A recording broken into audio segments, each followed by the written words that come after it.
His Excellency Mr. Antonio Guterres, Secretary General of the United Nations, Her Excellency Madam Annalena Baerbock, President of the United Nations General Assembly, His Excellency Mr. Moses Abelian, Under-Secretary General for General Assembly and Management, Excellencies, Heads of States, Heads of Governments, distinguished delegates, ladies and gentlemen. It is indeed a great honor for me to stand in this august General Assembly Hall among leaders and representatives who represent almost all of humanity. We differ in race, religion, and nationality, yet we gather together today as one human family. We are here first and foremost as fellow human beings, each created equal, endowed with unalienable rights to life, liberty, and the pursuit of happiness. The words of the United Nations Declaration of Independence have inspired democratic movements across continents, including the French Revolution, the Russian Revolution, the Mexican Revolution, the Chinese Revolution, and Indonesia's own struggle and journey to freedom. It also gave birth to the Universal Declaration of Human Rights, adopted by the United Nations in 1948. All men are created equal was the creed that opened the way to unprecedented global prosperity and dignity. And yet, in our own era of scientific and technological triumphs, an era capable of ending hunger, poverty, and environmental ruin, we also continue to face today grave dangers, challenges, and uncertainties. Human folly, fueled by fear, racism, hatred, oppression, and apartheid, threatens our common future. My country knows this pain. For centuries, Indonesians lived under colonial domination, oppression, and slavery. We were treated less than dogs in our own homeland. We Indonesians know what it means to be denied justice and what it means to live in apartheid, to live in poverty, and to be denied equal opportunity. We also knew what solidarity can do in our struggle for independence, in our fight to overcome hunger, disease, and poverty. The United Nations stood with Indonesia and gave us vital assistance. Decisions made here based on human solidarity by the Security Council and this Assembly gave Indonesia independence, international legitimacy, opened doors, and supported our early development through the efforts of the United Nations Children Fund, the United Nations Food and Agriculture Organization, the FAO, the World Health Organization, and many, many other United Nations institutions. And because of that, Indonesia today stands on the cusp of shared prosperity and greater equality and dignity. Madam President, Excellencies, our world today is driven by conflict, injustice, and deepening uncertainty. Every day we witness suffering, genocide, and blatant disregard for international law and human decency. In the face of these challenges, we must not give up. As the United Nations Secretary General said, we cannot give up. We cannot surrender our hopes or our ideals. Justice and freedom for all. We remain committed to internationalism, to multilateralism, and to every effort that strengthens this great institution. Today, Indonesia is nearer than ever before to meeting the sustainable development goals of ending extreme poverty and hunger. Because years ago, this very chamber chose to listen and uphold social and economic justice. We will never forget. And today, we must never be silent while Palestinians are denied that same justice and legitimacy in this very hall. Excellencies, Thucydides warned, the strong do what they can, the weak suffer what they must. We must reject this doctrine. The United Nations exist to reject this doctrine. We must stand for all, the strong and the weak. Might cannot be right. Right must be right. Indonesia today is one of the largest contributors to United Peacekeeping Forces. We believe in the United Nations. We will continue to serve where peace needs guardians, not with just words, but with boots on the ground. If and when the United Nations Security Council and this great assembly decide Indonesia is prepared to deploy 20,000 or even more of our sons and daughters to help secure peace in Gaza or elsewhere, in Ukraine, in Sudan, in Libya, everywhere when the peace needs to be enforced, peace needs to be guarded, we are ready. We will take our share of the burden, not only with our sons and daughters, we are also willing to contribute financially to support the great mission to achieve peace by the United Nations. Madam President, Excellencies, I propose to this Assembly a message of hope and optimism, grounded in action and execution. Today, we heard the speech of Madam President, the President of the United Nations General Assembly. Yes, it is true what she said. Without the International Civil Aviation Organization, will we be here today? Will we sit in this great hall? Without the United Nations, we cannot be safe. No country can feel secure. We need the United Nations, and Indonesia will continue to support the United Nations. Even though we still struggle, but we know the world needs a strong United Nations. The world's population is growing. Our planet is under strain. Food, energy, and water insecurity haunt many nations.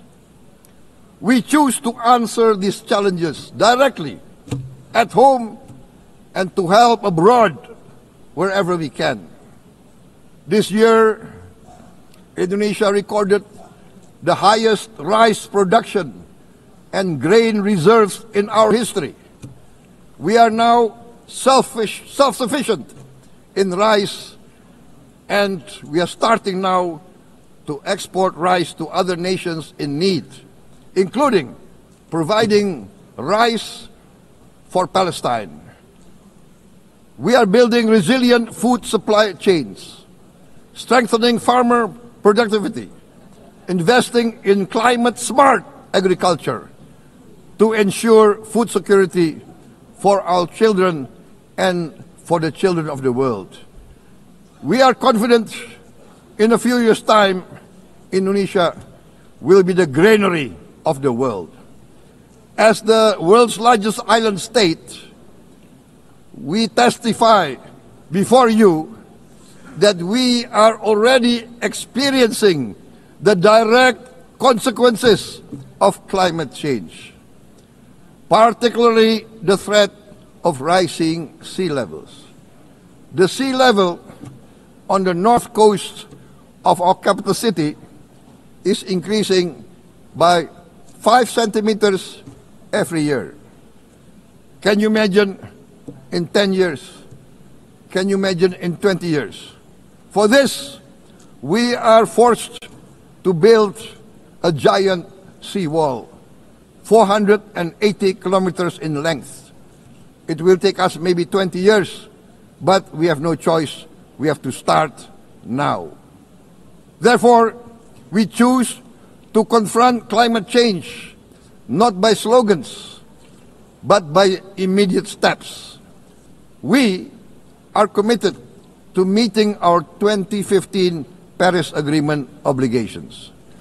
We aim to achieve net zero emission by 2060, and we are very confident we can achieve net zero emission much earlier.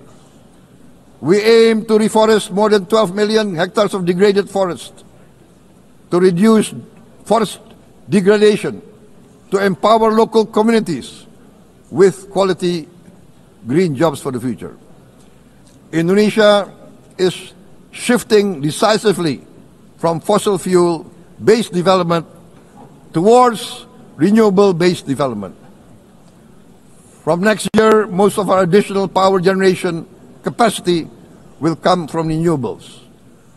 Our goal is clear: to lift all of our citizens out of poverty and make Indonesia a hub for solutions to food, energy, and water security. Madam President, Excellencies, we live in a time when hatred and violence can seem to be the loudest voices.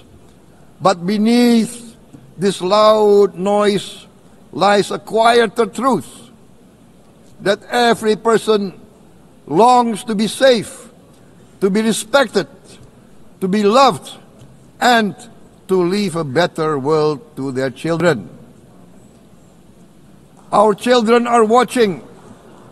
They are learning leadership not from textbook, but from our choices.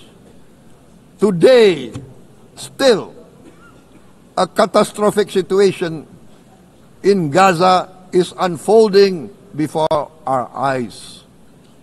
At this very moment, the innocent are crying for help, are crying to be saved. Who will save them? Who will save the innocent? Who will save the old and women? Millions are facing danger at this very moment. As we sit here, they are facing trauma. They are facing irreparable damage to their bodies. They are dying of starvation. Can we remain silent?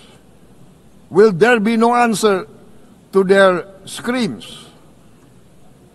Will we teach them that the human family can rise to the challenge? Madam President, we must act now. Many speakers have said that. We must stand for a multilateral order where peace, prosperity, and progress are not the privilege of a few, but the right of all. With a strong United Nations, we can build a world where the weak do not suffer what they must, but live the justice that they deserve.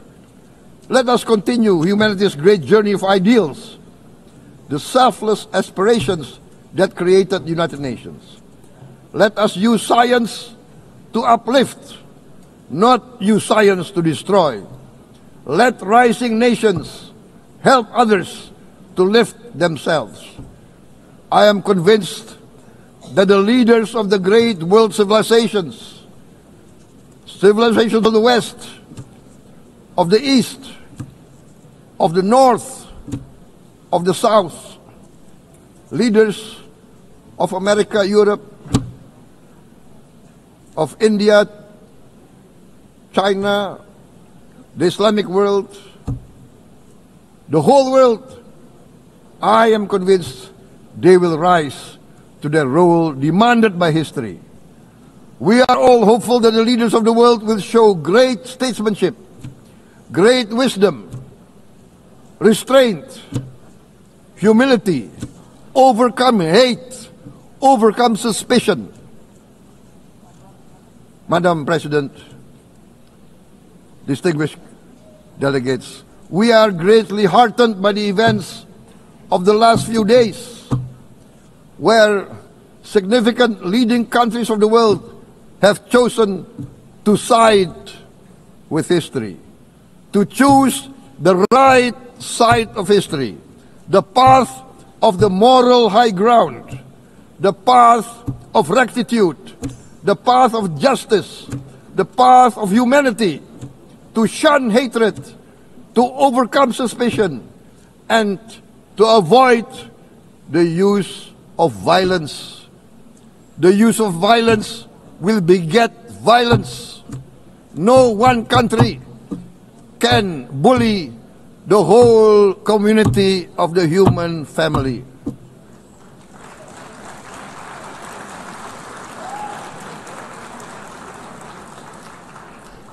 We may be weak individually, but the sense of oppression, the sense of injustice has proven in the history of mankind that this sense of injustice, this sense of oppression will unite into a strong force that will overcome this oppression, that will overcome this injustice. To close, I would like to reiterate again Indonesia's complete support for the two-state solution in Palestine. We must have an independent Palestine, but we must also recognize, we must also respect, and we must also guarantee the safety and security of Israel. Only then we can have real peace, and no longer hate and no longer suspicion. The only solution is this two-state solution. Two descendants of Abraham must live in reconciliation, peace, and harmony. Arabs, Jews, Muslims, Christians, Hindus, Buddhists, all religions, we must live as one human family. Indonesia is committed to being part of making this vision a reality. Is this a dream? Maybe, but this is the beautiful dream that we must work together towards. Let us work towards this noble goal. Let us continue humanity's journey of hope, a journey started by our forefathers, a journey that we must complete. Thank you. Wassalamualaikum warahmatullahi wabarakatuh.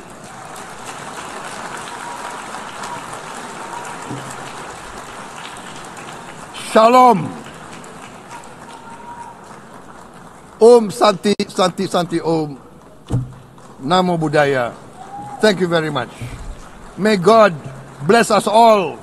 May peace be upon us. Thank you very much. Thank you.